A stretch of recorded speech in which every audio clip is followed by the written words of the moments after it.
Hello दोस्तों, channel में आपका स्वागत है। तो दोस्तों, आज का हमारा टॉपिक है चाणक्य नीति से संबंधित, जिसमें हम आपको बताएंगे कि किसी भी व्यक्ति को किस तरह से वश में किया जाए।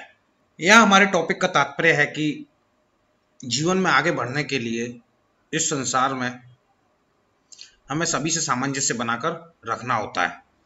अगर हम छोटी छोटी बातों पर लड़ाई झगड़ा करते रहेंगे और जीवन में आने वाले जो हमारे मित्र हैं, सगे संबंधी हैं, उनसे सामंजस्य बनाकर नहीं रखेंगे तो निश्चित रूप से हमारे मन पर इसका प्रभाव पड़ेगा और हम कोई भी कार्य ढंग से नहीं कर पाएंगे। आपको मानसिक परेशानी होगी, आप डिप्रेशन में भी जा सकते हैं। तो गाइज, इस वीडियो में मैं बता रहा हूं कि किस तरह से आप सभी से सामंजस्य बना के रख सकते हैं और सभी लोगों को आप वश में कर सकते हैं और उनसे अपनी बात भी मनवा सकते हैं। तो गाइज, मौर्य वंश में एक महान कूटनीतिज्ञ हुए थे चाणक्य। तो उन्होंने कुछ शिक्षाएं दी थी जो आज के युग में पूर्णतः प्रासंगिक हैं। ये जो हमारा समाज है, इसमें सभी तरह के लोग रहते हैं। वो लालची हो सकते हैं, यानी कि उन्हें बस पैसा ही पैसा चाहिए खाली, मतलब उन्हें खुशी तभी मिलेगी जब उनको पैसा मिलेगा। अहंकारी हो सकते हैं। अहंकारी मतलब जिनमें अहम होता है। अहम मतलब मैं ही हूं सब कुछ, मुझसे बढ़िया कोई नहीं है। ऐसे भी लोग होते हैं, मतलब वो खुद को ही सुपीरियर समझते हैं, दूसरे लोग सब उनके आगे पानी कम है, ऐसा बोल सकते हैं। तीसरी तरह के लोग होते हैं मूर्ख, मतलब जिनको कुछ भी समझ नहीं आता। ये भी अहंकारी प्रवृत्ति के होते हैं। मूर्ख लोग में ये गुण भी पाया जाता है। और अगले होते हैं बुद्धिमान लोग, जो ज्ञान का भंडार होते हैं और साथ ही साथ सत्य बोलते हैं। दोस्तों, सत्य को भगवान कहा गया है शास्त्रों, और सच जो होता है कड़वा होता है। और आप जानते होंगे कि कड़वी चीज तो किसी को अच्छी नहीं लगती, सबको मीठी ही चीज अच्छी लगती है। तो गाइस, अभी हम रहते हैं जो युग है वह है कलयुग। तो कलयुग में सबसे ज्यादा समस्या होती है, ये जो चार प्रकार के लोग हैं, लालची, अहंकारी, मूर्ख और बुद्धिमान, उसमें सबसे ज्यादा समस्या जो होती है बुद्धिमान लोगों को आती है। उनकी हर किसी से लड़ाई हो जाती है, भले वो ऑफिस हो, घर हो या और कोई कार्य क्षेत्र हो। लड़ाई होने का कारण क्या है? क्योंकि कलयुग में ज्यादातर लोग जो होते हैं 80% लालची, अहंकारी, मूर्ख होते हैं। तो उनसे कैसे सामंजस्य बिठाया जाए? तो उसके लिए उनको थोड़ी चालाकी दिखानी ही पड़ेगी, क्योंकि कलयुग है और कलयुग में ऐसा वरदान दिया गया है कि जो लालची, अहंकारी, मूर्ख और छल कपट करेंगे उन्हीं का बोलबाला रहेगा और वही आगे बढ़ेंगे। लेकिन अंत में उनको फल मिल जाता है, लेकिन उनको फायदा कलयुग में बहुत ज्यादा मिलता है शुरू शुरू में। तो गाइज, इस वीडियो में हम आपको बताएंगे कि किस तरह से लोगों से सामंजस्य बिठाया जाए कलयुग के अंदर। तो गाइज, चाणक्य ने अपनी किताब चाणक्य नीति में एक दोहा लिखा है, लुब्ध मर्थेन गृह्यात स्तब्ध मंजिल कर्मणा मूर्ख छंदानुवृत्त्या च यथार्थ त्वेन पंडितम।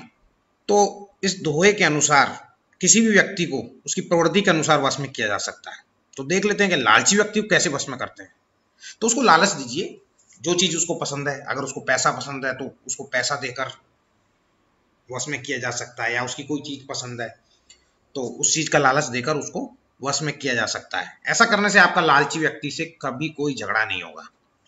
अब जैसे अगर आप ऑफिस में जाते हैं, फॉर एग्जाम्पल, किसी को प्रमोशन का लालच है, अगर आप बॉस हैं तो उसको लालच देते रहिए कि तेरा प्रमोशन कर दूंगा, तेरा प्रमोशन कर दूंगा। वो आपका काम करता रहेगा, आपका भी काम हो जाएगा, और अगर वो सही में लायक है तो आप उसका प्रमोशन भी कर दीजिए। लेकिन अगर आप उसे लालच नहीं देंगे तो वो कुछ भी नहीं करेगा और आपका उससे झगड़ा होता रहेगा। और ऐसा ही सगे संबंधियों में भी होता है। अगर आपका कोई सगा संबंधी लालची है और आप उससे अच्छा संबंध रखना चाहते हैं तो निश्चित रूप से उसको लालच देते रहिए, तेरा ये काम करवा दूंगा, तेरा वो काम करवा दूंगा। क्योंकि ऐसे लोगों को हमेशा आशा रहती है, भले ही आप फिर मत करवाइए तो वो आशा में रहेगा ये कभी ना कभी करवाए, क्योंकि आपने कभी उससे मना तो किया नहीं। ठीक है ना? तो इस तरह से ऐसे लोगों से आपका कभी भी झगड़ा नहीं होगा। और दूसरे लोग होते हैं अहंकारी और घमंडी, वो हमेशा दूसरों को नीचा दिखाने का प्रयास करते हैं और खुद को सुपीरियर समझते हैं। ऐसे व्यक्तियों के सामने हाथ जोड़ते रहिए कि साहब आप ही हैं बस सुपीरियर, भाई आपसे बढ़िया तो कोई भी नहीं है। इस तरह से बोलिए, वो हमेशा खुश रहेगा और आपकी कभी लड़ाई झगड़ा नहीं होगा। आप उसके सामने झुक जाइए, झुकने से कोई छोटा बड़ा नहीं होता है। शास्त्रों के अनुसार आप झुक जाइए, वो खुश हो जाएगा, आपका उससे कभी झगड़ा नहीं होगा और आपका काम निकल जाएगा। That's it. कलयुग में इसी हिसाब से चलना पड़ता है, क्योंकि कूटनीति बहुत जरूरी है जीवन को आगे बढ़ाने के लिए। तीसरे तरह के लोग होते हैं मूर्ख व्यक्ति। उनको कैसे वश में कर सकते हैं? मूर्ख व्यक्ति को अपनी प्रशंसा बहुत अच्छी लगती है, उसकी प्रशंसा करते रहिए, वो हमेशा खुश रहेगा। मूर्ख व्यक्तियों में अहंकार वाला भी गुण पाया जाता है, वो भी समझते हैं कि बस मैं ही तिकड़मबाजी हूँ, मैं ही सुपीरियर हूँ। तो उनकी प्रशंसा करते रहिए, वो हमेशा खुश रहेंगे और आपका किसी से लड़ाई झगड़ा नहीं होगा। सिंपल सी बात है। और बुद्धिमान व्यक्ति जो होता है उसको वश में करना थोड़ा कठिन होता है। ये कठोर लोग होते हैं, इनकी ज्यादातर लोगों से बनती ही नहीं, बुद्धिमान लोगों की, क्योंकि ये ना तो झूठ बोलकर किसी की प्रशंसा कर सकते हैं और ना ही किसी के सामने झुकते हैं। तो ऐसे लोग अगर ऊंची पोजीशन पे हैं तो उनको अगर आपको प्रसन्न करना है फॉर एग्जाम्पल, तो आपको केवल सच बोलना पड़ेगा उनके सामने। वो उनके सामने चापलूसी नहीं चलेगी, उनके सामने सच बोलिए और बुद्धिमान व्यक्ति आपके वश में हो जाएगा। और इनके सामने केवल और केवल सच बोलने वाले ही टिक पाते हैं, तो इनको वश में करना अत्यंत कठिन होता है। और बाकी उन ऊपर वाले जो तीन हैं, लालची, घमंडी, मूर्ख, इनको प्रसन्न करना बहुत ईजी है, क्योंकि बुद्धिमान व्यक्ति को प्रसन्न करना इसलिए मुश्किल है क्योंकि सच तो आजकल कोई बोलते ही नहीं है। अब सच नहीं बोल सकते तो प्रसन्न कैसे करोगे।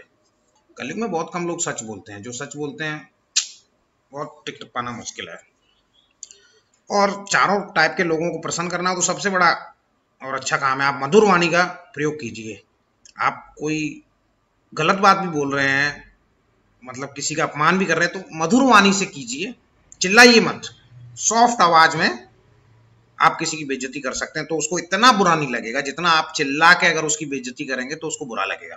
तो आप अच्छा व्यवहार और मधुर वाणी रखेंगे तो उपरोक्त चारों प्रकार के लोगों को वश में किया जा सकता है। पूरी तरह से नहीं, थोड़ा बहुत, लेकिन किया जा सकता है। तो इन सभी बातों का अगर आप ध्यान रखेंगे तो आपको कहीं पर भी कोई दिक्कत नहीं आएगी। ऑफिस में आप सफल रहेंगे, पारिवारिक जीवन में आप सफल रहेंगे, और भी कोई कार्य क्षेत्र है वहां पर भी आप सफल रहेंगे। इन चीजों को फॉलो करते रहिए और आगे बढ़ते रहिए, सफलता आपके कदम चूमेगी। आज के वीडियो में इतना ही। वीडियो पसंद आया हो तो लाइक कर दीजिए प्लीज। लाइक करने में कोई पैसा नहीं लगता है। अगर नए दर्शक हैं तो प्लीज सब्सक्राइब कर लीजिए। और मैंने इसमें हस्तरेखा वगैरह के और भी वीडियोज डाल रखे हैं, जो आप देखेंगे तो निश्चित रूप से आपका ज्ञान बढ़ेगा। और अब मैं धीरे धीरे टेक्नोलॉजी की भी वीडियो लाऊंगा धीरे धीरे, तो टेक्नोलॉजी के क्षेत्र में भी आपका ज्ञान बढ़ाने का प्रयास करूंगा। आपका दिन मंगलमय हो।